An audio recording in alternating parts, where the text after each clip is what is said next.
Welcome back to the channel, everybody. Hope everyone's having a wonderful weekend. Today's video is going to be one that you probably don't see every day on YouTube. And this is actually a video that, unfortunately, a lot of people are not going to watch. And I don't really know why, because it's not a video you're going to be able to find very often where you have collection like this kind of put together in the way that I'm going to be presenting it now.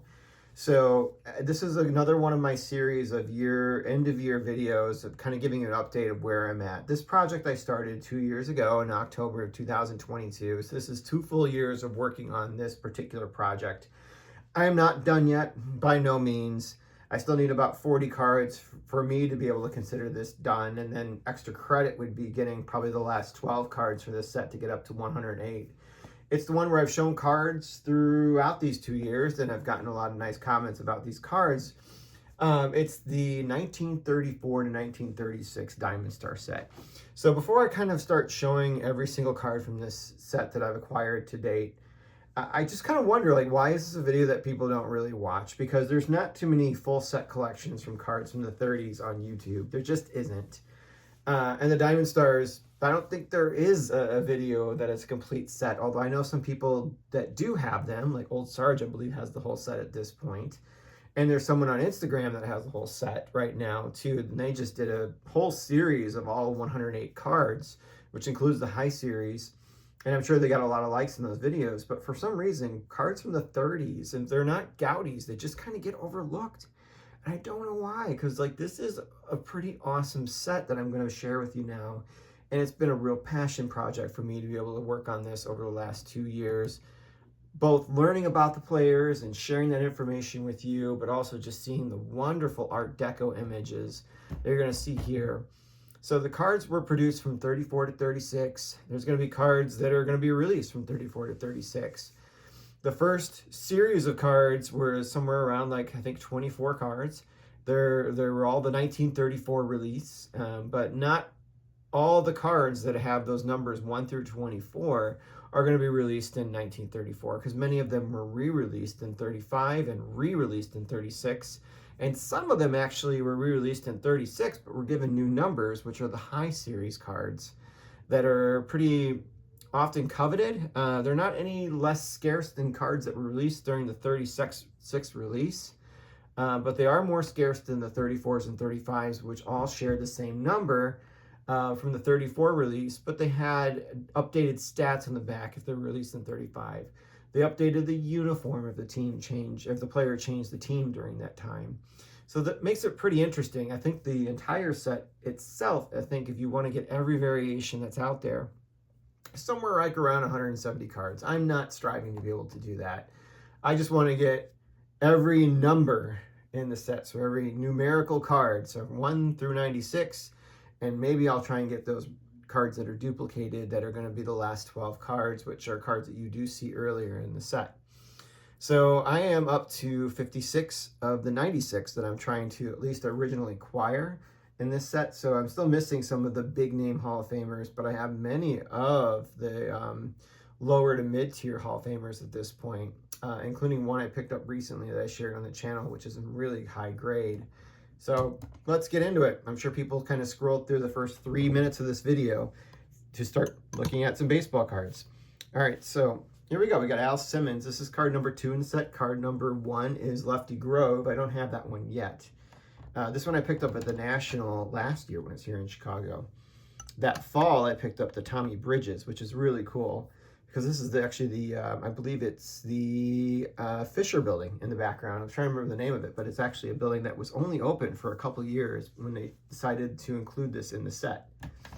Then we got Lou Fonseca here for the Chicago White Sox, who was a player manager at that time, was also somebody that really kind of started MLB films during the 1940s and 50s, and was known for staging that wonderful sort of video that we've all seen of Bob Feller trying to throw a ball faster than a motorcycle on Lincoln Park in Chicago, which is actually part of the course of the Chicago Marathon. If you ever run that, you can run down that same road where he took that video.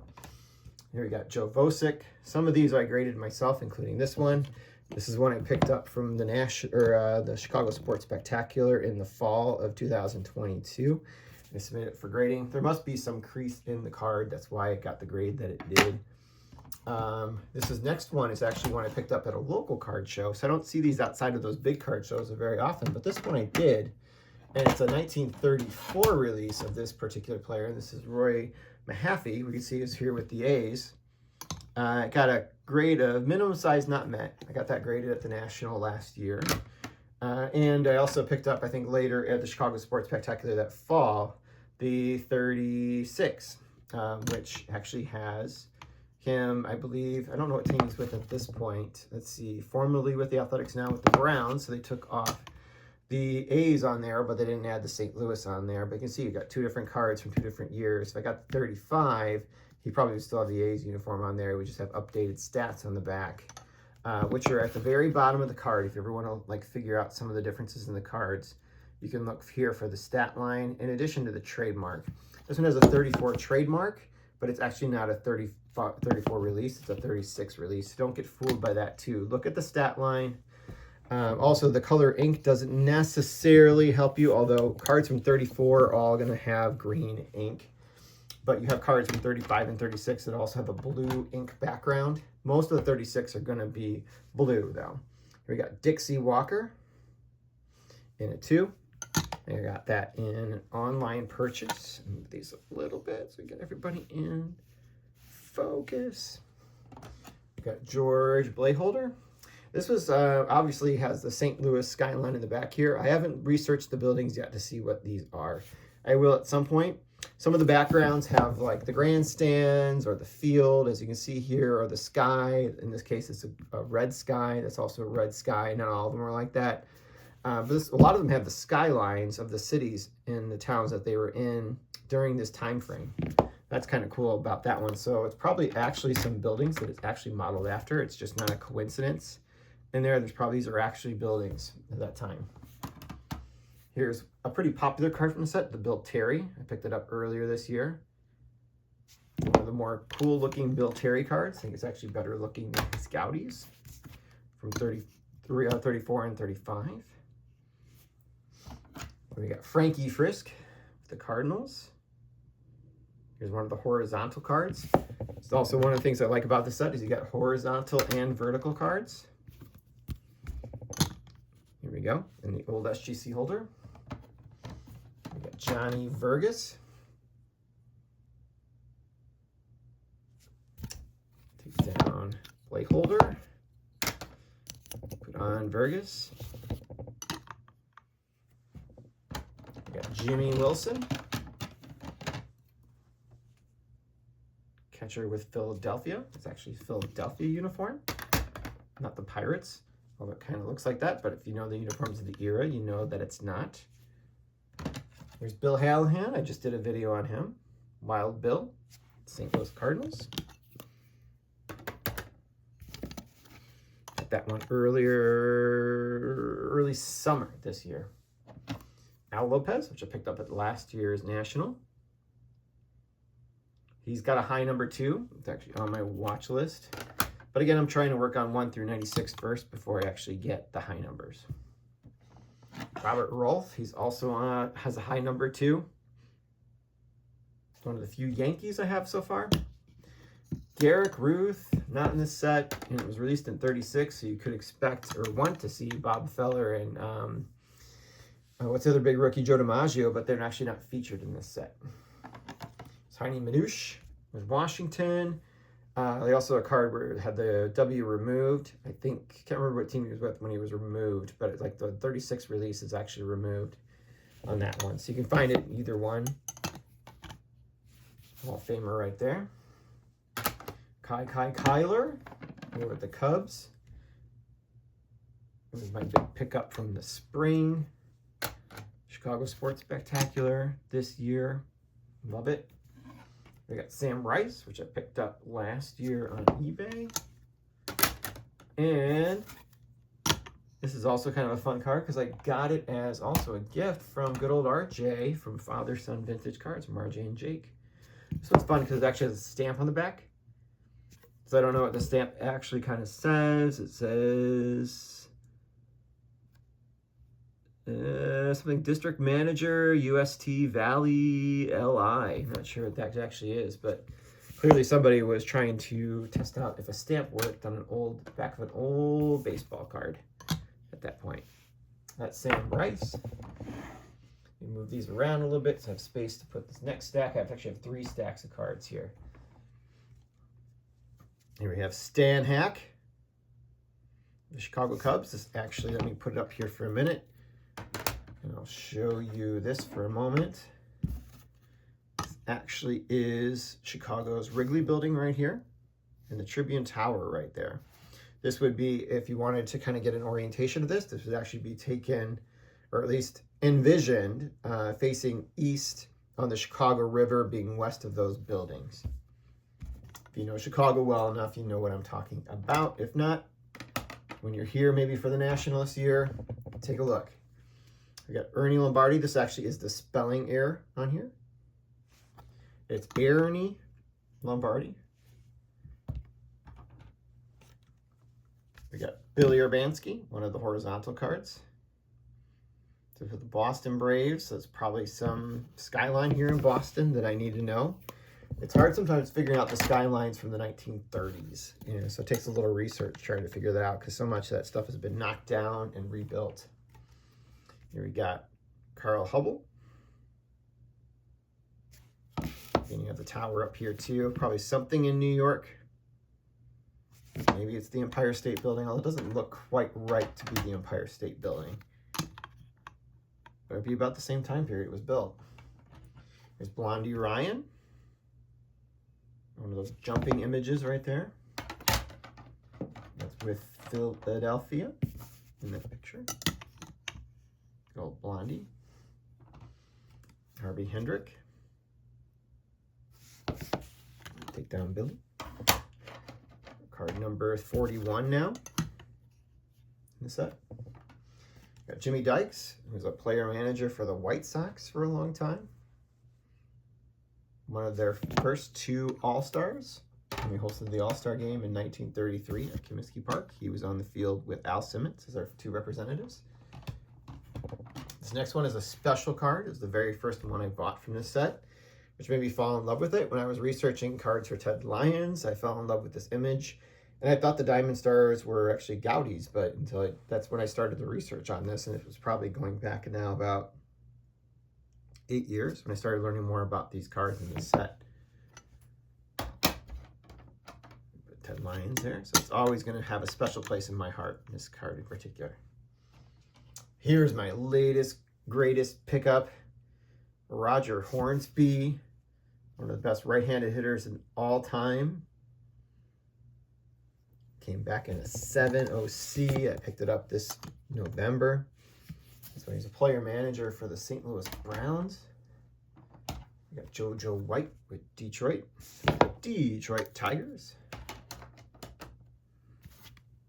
He's an outfielder for them.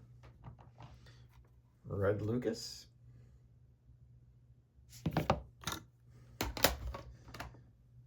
Over there.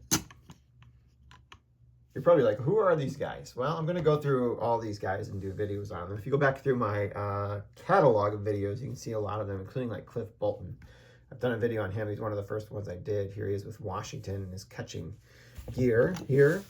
A lot of people like catching cards when they're all geared up, especially during this era from the 30s, 40s, and 50s. Another catcher, Rick Farrell, Hall of Fame Rick Farrell with the Boston Red Sox. Brother will appear later in the set. He's one of 2 sets of brothers in the set. I don't have the Wayner brothers, but I have the Farrell brothers. So at some point I'll get the Wayner brothers. Here's George Stanbeck with the Chicago Cubs. Most of these are going to be in PSA holders, you see, and an SGC is the secondary one. Here's Oscar Melio, St. Louis Browns. That one's definitely a building in St. Louis, so I'll have to do some research there to figure out which one that is. Very distinctive peak on that building, which makes me suggest that it's actually something I need to look at and figure out who it is. Gus Seward, Pittsburgh Pirates. Part of some really great pirate teams during that era.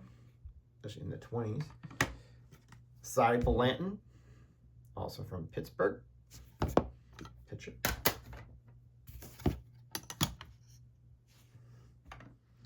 Glenn Mayette. I love this one because you have the American flag on a flagpole there. Really cool image. One of the better looking cards of the set so far. This one was kind of fun too because the owner of the card kind of sent me a little message when I received it in the mail, kind of saying I like that, you know, I'm giving this to somebody that also has a great appreciation for this set. Jim Bottomley, Hall of Famer for the St. Louis Cardinals. This is also, I believe, a Reds card at that point. He was no longer with the Cardinals. He was a MVP back in the day. Good old Jim Bottomley. Billy Werber. I've referenced him a few times because he wrote a book back in the early 2000s, shortly before he passed, about his time in baseball. So I reference that a lot when I'm working on videos for this set.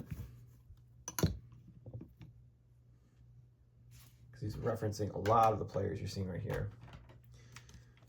Fred Frankhouse, the well-known Fred Frankhouse.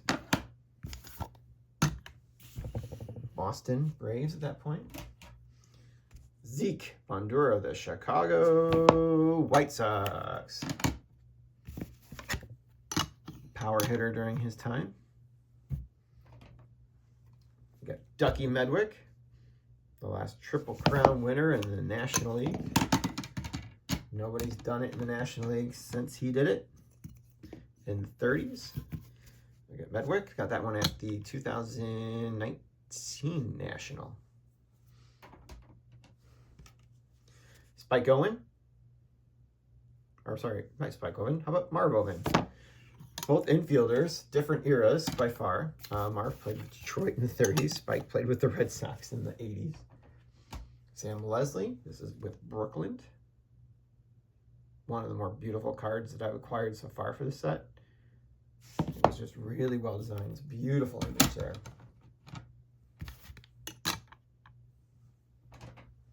How about Earl Grace, one of the horizontal cards? This is Pittsburgh catcher.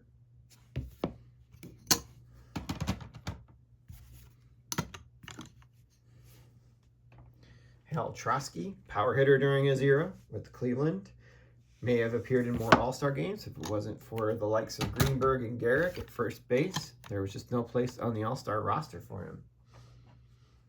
Here's Ossie Blugie, I should say.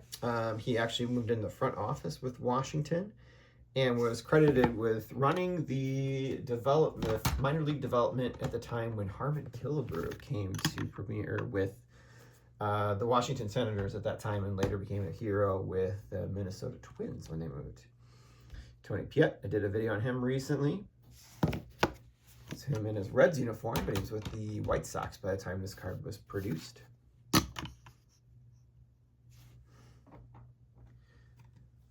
Bill Rogel, one of the ones I picked up in November.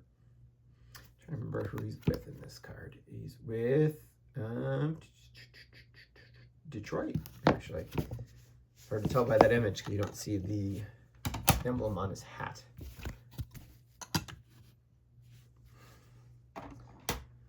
Joe Cool. You know he was cool way before the term cool was kind of in vogue because it was part of his name. You got Joe Cool with the Washington Senators. And we got Willis Hudland. Well-known Willis Hudland. Also have a cat hair on that card from one of my two cats. Somehow got on there before I put it away. Bill Delancey of the Cardinals. This is a fun card because I think I mentioned it when I did his video, but this card is actually featured in the St. Louis Cardinals Baseball Hall of Fame. You can find a copy of this card in there when they talk about, when they're showing memorabilia over the years, you actually see an image of this card. Mine's in much better condition than the one they have there. You got the best golfer that ever played Major League Baseball, Sam Bird. He's with the Reds, better known with the Yankees. It's a defensive replacement for Babe Ruth. You got Julius Solters. Look at this one, man. This is cool. With the Browns. It looks like he's fielding a ball, kind of going down to grab it before he's going to throw it back into the infield. And that card's cool. So many of these are really cool. We're getting near the end here. We're in the 80s. We got Hall of Fame manager Bucky Harris. Would have been with Washington, I believe, at this point. Very cool. 36. Got the blue ink on the back here. Freaking cool card, man. I think all these are cool. I'm super biased. But I hope people watch this video, man, because, like, where else are you going to find this many of them together at the same time? Wes Ferrell, Rick Ferrell's brother. They both homered in the same game, and they homered off of each other. Wes Ferrell gave up the home run to Rick Ferrell. Then Wes Ferrell came to bat later in the game and hit a home run. This is when he was playing for another team at that point. Never happened again. It's the only time it ever happened in Major League Baseball history. Here we got our last two. Man, I got this one 2 years ago. Luke Appling, big White Sox star of his era. This was early in his career. This is when he won the batting title, actually, in 1936. I think he hit 388 at that time. Whoop, almost knocked over Luke. Don't want to do that, right? And our final one, final is going to be Lou Riggs, card number 96. And that starts 97 and onward, starts the last 12, which are all going to be high series cards. So that is it. This took 21 minutes to put together, but God, I hope you really enjoyed it as much as I did. I love these cards from the 1930s. I just love the colors, the images, and the designs that they put into it. The thought that they put into these cards that were just kind of throw-ins with bubblegum because they wanted to sell more bubblegum. Man, what a really cool set of cards. These and the Gaudies just kind of, like, for me, blow like any era away. The only thing that I think would be a downside is the sets are a little smaller, and it was before baseball integrated, so you really only have the best white stars during this era. You don't have any of the players from the Negro Leagues, which is kind of a shame, because we would have had, like, if they somehow find some way to include these, you'd have, like, Satchel Paige. Although that card probably would be unaffordable, a card from the 30s featuring Paige. But, man, this just tells a story. These guys didn't make a lot of money playing baseball, and a lot of them had to come up from, like, factory teams and coal mine teams, all kinds of things, before they got noticed and brought into major leagues, and then were able to make a decent living wage. Just stories you don't really hear about people that are in Major League Baseball now, and these guys never could have foreseen somebody signing for 15 years, $765 million. Baseball's come so far in those 90 years since then. And, these guys were just happy to have a nice paycheck during the Great Depression, or happy to play a game, and had work during the off season. They owned stores and did other types of things to be able to make a little bit more money on the side, because they only got paid pretty much through March through September, and they didn't have a paycheck thereafter. And it was sometimes not enough, so they had to find other ways of making income. So I hope you guys enjoyed this, and maybe you'll have a chance to take a look more at these cards yourself. If you ever want to acquire a few for your collection, you can reach out to me too if you have any questions about these sets or some of the oddities that come with a set that's released over 3 years. I'm happy to be able to kind of share the knowledge that I've acquired at this point. They did have intentions of expanding 36 even further, and you can find, like, sort of proof sheets of cards they designed to kind of look at expanding the third release. Those are really rare and super expensive, but you can see it was intended to be able to reach the 240 cards that you see mentioned on the back here. So don't get fooled by that either. There's not 240 cards in the set. They never reached it. They discontinued it, because I think they had to sell the company, if I'm not mistaken. It was the Depression, so it was very hard for people to be able to kind of make money in non-essential businesses. And they were selling bubble gum. It wasn't an essential item at that time to have bubble gum. So anyway, I hope you guys enjoyed this. I'm going to wrap this up now, and I'll be back soon.